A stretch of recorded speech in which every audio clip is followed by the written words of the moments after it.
Coucou les amis, j'espère que vous allez bien. Donc aujourd'hui nous sommes le 18 décembre et ça sera pour moi mon dernier vlogmas vu que demain je pars en vacances. Alors dans ce vlogmas aujourd'hui il y aura bien évidemment, comme je vous l'ai dit hier, un book haul vu que je vais vous présenter mes 4 derniers livres que je devais vous présenter normalement dans ce vlogmas. Donc, mais avant toute chose, bien sûr, je vais vous présenter donc mon calendrier de l'Avent. Donc nous sommes le 18. Le 18 se présente ici. Voilà, et nous avons le droit, comme d'habitude, à...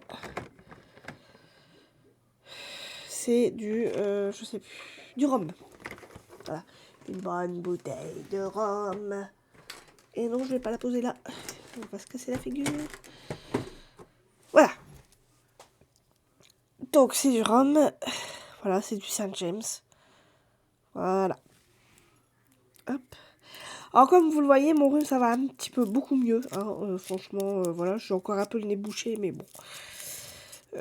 Ça va, ça va. J'ai plus trop à me plaindre. Ma gorge ça va, je tousse encore un petit peu, mais bon, c'est pas non plus la grosse catastrophe. Voilà, donc on y va.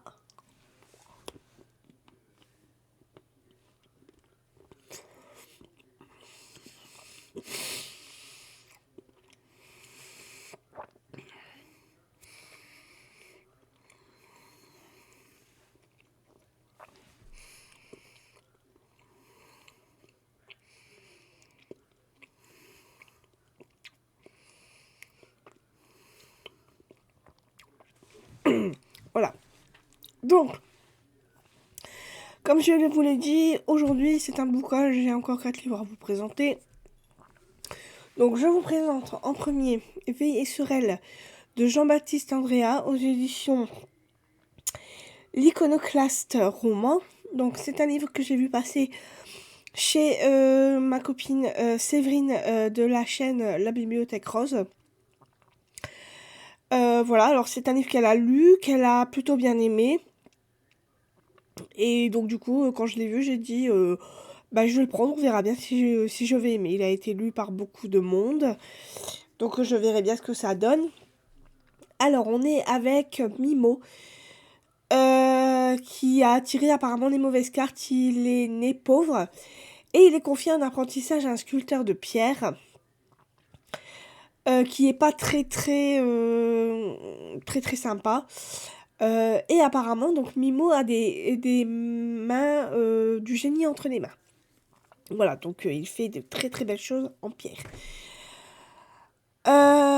Il rencontre donc Viola Orsini, qui est l'héritière d'une famille prestigieuse. Elle a passé son enfance à l'ombre dans un palais génois. Et elle a de l'ambition. Elle a beaucoup trop d'ambition, donc pour rester, pour dire de rester à sa place, elle veut vraiment voir un peu plus de choses que ça. Et en fait, Mimo et Viola vont tout simplement se rencontrer et dès le premier regard, ça va le faire. Voilà, ils ne vont plus jamais se quitter et voilà, ils veulent vraiment vivre ensemble, rester le plus longtemps et le moins loin de l'autre. Voilà. Mais donc comme on est en Italie, l'Italie va basculer dans le fascisme et Mimo va prendre sa revanche sur le sort. Mais est-ce qu'il va perdre Viola ou pas? Ça on le saura donc dans cette histoire. Donc Veillez sur elle de Jean-Baptiste Andréa aux éditions L'Iconoclaste. En deuxième, donc je me suis acheté le livre Millennium, La fille dans les serres de l'aigle, de donc Karine Smirnov. Voilà, donc c'est le tome. Alors je ne sais plus c'est quel tome. Le septième. Voilà, c'est le septième tome de la saga de Millennium. Donc là, on retrouve Lisbeth Salander, donc au nord de la Suède, à Kaz. Voilà. On va retrouver donc Donc Lisbeth, sa nièce, va débarquer. Et en fait, elle va découvrir que la mère de sa nièce a disparu. Et donc, elle va faire appel. Alors,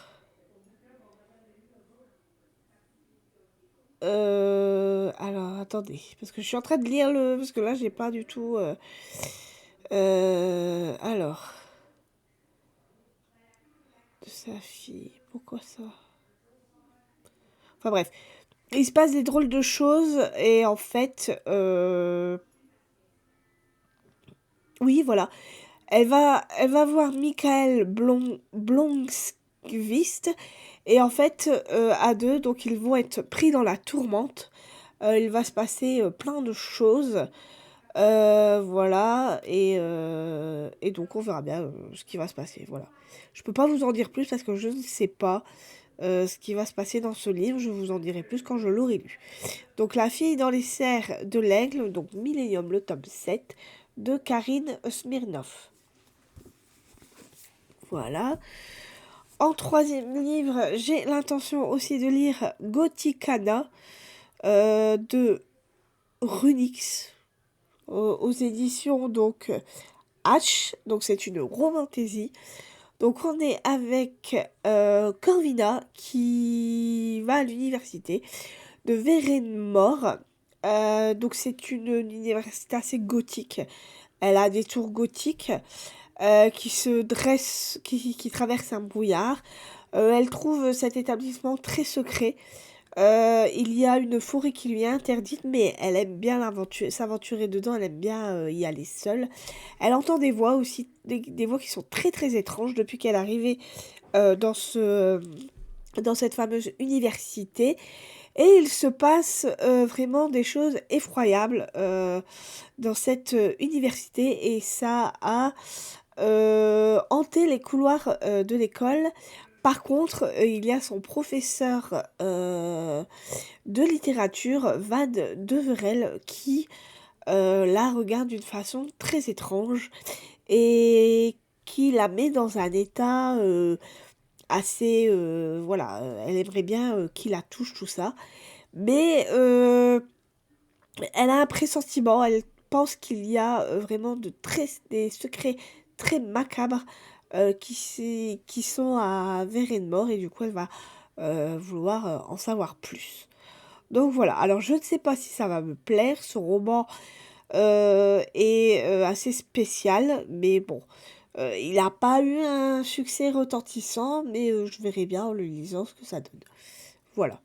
Donc Gothicana de Runix, alors j'espère que c'est bien l'auteur par contre, aux éditions H, et c'est une romantaisie. Oui, c'est ça, Runix. C'est un drôle de nom, mais bon, voilà. Et en dernier, donc j'ai l'intention de lire un intégral donc de Marek Alter, Les femmes de l'islam, donc aux éditions J'ai lu. Donc dans cette intégrale, on a donc Khadija, Fatima et Aïcha. Donc ce sont trois histoires de femmes. On a la naissance de l'islam, le rayonnement de l'islam et la transmission de l'islam.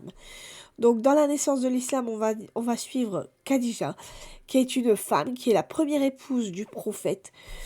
Celle qu'il aimait quand il n'était qu'un jeune caravanier, qui avant tout lui a dit « moi je crois ».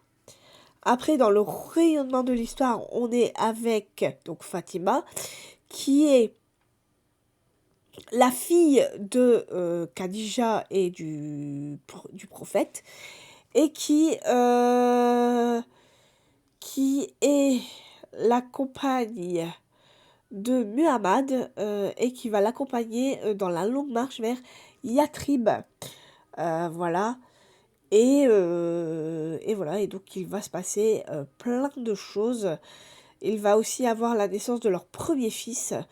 Et voilà, et donc il va se passer plein de choses dans cette histoire.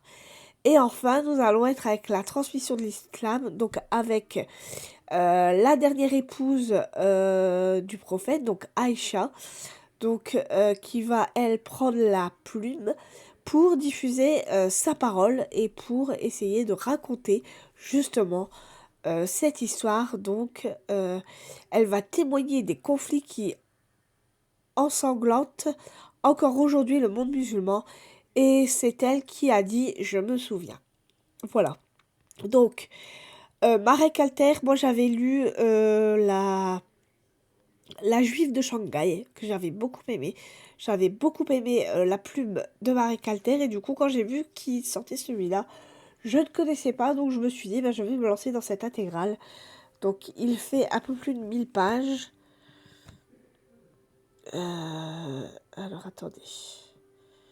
Que j'essaie de voir, ouais, il fait 1000... il fait un peu plus de 1100 pages. 1179 pages. Donc voilà, donc j'espère que je vais bien aimer. Je pense que ça devrait m'intéresser. Voilà, donc c'est trois figures éternelles de la féminité sans lesquelles le legs spirituel de Muhammad ne serait jamais parvenu jusqu'à nous. Donc on verra ce que ça donne et je vous en dirai plus quand je l'aurai lu. Voilà.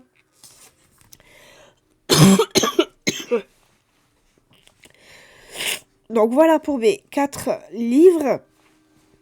Voilà, que je vais lire. Sinon, à part ça, donc aujourd'hui, eh ben écoutez, c'est le jour où on va mettre les valises dans le coffre. Donc voilà, on essaie de tout bien préparer. Moi, j'ai encore un rendez-vous à 5 heures. Et puis après, bah écoutez, demain, on prend la route. Donc voilà, en espérant que tout va bien se passer durant ce fameux périple. Donc on va s'arrêter en route, hein, on fait une escale à Dijon. Voilà, avant d'arriver. Et puis voilà, puis de toute façon, vous aurez les petites photos de mes vacances. J'en prendrai quelques-unes, je les mettrai sur Instagram, ne vous inquiétez pas. Et je prendrai aussi donc mon calendrier de l'Avent. Et je prendrai sur Instagram en photo le reste de mes chocolats, hein, ne vous inquiétez pas, vous aurez toutes les infos. Par contre, comme je vous l'ai dit, il n'y aura pas de chronique écrite sur mes différents sites. Je ne vous mettrai seulement que les photos de mes livres que j'ai lus ou que je vais lire. Voilà, je vous ferai toujours des nouveaux posts et puis de mes lectures en cours. Voilà, c'est tout ce que j'avais besoin de vous dire. Alors, je suis toujours dans l'Okavango hein, de Caril Ferré aux éditions Gallimard dans leur collection Série Noire. J'avance bien. C'est un très bon livre. Voilà, je suis pas tout à fait à la moitié, mais pratiquement. Voilà, c'est un très bon livre. J'aime beaucoup ce que je suis en train de lire. On y parle de tout ce qui se passe dans les réserves naturelles. Hein, voilà, là on a retrouvé un cadavre dans une de ces réserves protégées. On se demande pourquoi est-ce qu'on a retrouvé ce cadavre-là dans cette réserve particulièrement.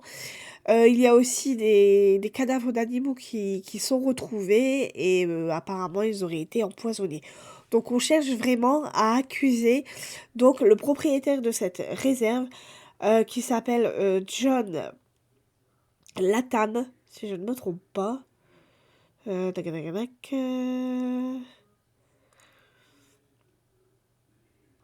Oui, c'est ça, John Latham. Et voilà, et donc c'est notre fameuse ranger Solana qui enquête sur cette fameuse intrigue. Mais voilà, c'est un très bon livre. Il y a beaucoup de dialogue. J'aime beaucoup la façon dont c'est écrit, les descriptions et tout ce qui se passe par rapport à ces animaux d'Afrique. Voilà, toutes ces espèces sauvages qu'on essaye de préserver, de protéger. euh, qu'on est parfois obligé de tuer parce que euh, pour essayer de comment dire d'endiguer quand il y a beaucoup trop de reproduction, on essaie de malheureusement ils sont obligés de tuer certaines espèces parce que pour pas qu'il y ait trop d'animaux de la même espèce, voilà. Et voilà. Donc j'aime beaucoup. Donc Caril Ferré, Okavango, aux éditions Gallimard. Donc voilà pour mon petit book-haul, pour ma lecture en cours et pour ce qui va se passer durant toute la semaine. Écoutez, moi comme c'est mon dernier Vlogmas, on ne se verra plus avant l'année prochaine. Donc je tiens à vous souhaiter de très bonnes fêtes, une très bonne année d'avance. Et écoutez, j'espère que vous aurez encore de très très belles lectures, donc avant de passer le nouvel an, et puis que vous aurez de très bonnes lectures l'année prochaine. Voilà, que votre plaisir de lecture se renouvellera l'année prochaine, comme cette année. Voilà, bah écoutez, qu'est-ce que je peux vous souhaiter? Bah, du bonheur, de la joie, voilà. Peut-être pas la fortune, mais bon, un petit peu d'argent quand même, hein. Voilà, et puis tout ce qu'on peut souhaiter, la prospérité, le bien-être, la santé surtout, c'est le plus important, c'est la santé. Voilà, bah écoutez, pour moi, ça sera terminé pour aujourd'hui. Je vous souhaite de très bonnes fêtes, de très bonnes vacances, et je vous dis donc du coup à l'année prochaine. Bye bye!